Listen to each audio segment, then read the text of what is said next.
तो guys good morning. तो आप लोग देख सकते हैं हम यहाँ पे सब्ज़ी काट रहे हूँ। उसके बाद मैं सब्ज़ी छौंक दी। उसके बाद मैं स्वाद अनुसार नमक डाल रही हूँ।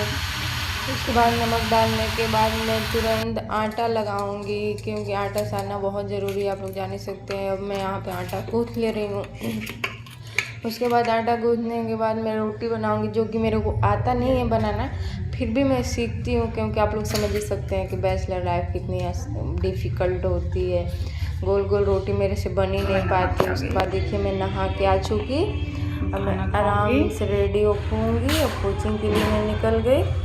आप लोग देख ही सकते हैं मैं अब कोचिंग में पहुंच गई। सारे मेरे फ्रेंड्स भी आ रही हैं सब। आज तो के ब्लॉग में डालने के माय नेम इज नंदिनी। सारा ब्लॉग से डाल आप क्लास में आ गए। बच्चे आते हैं,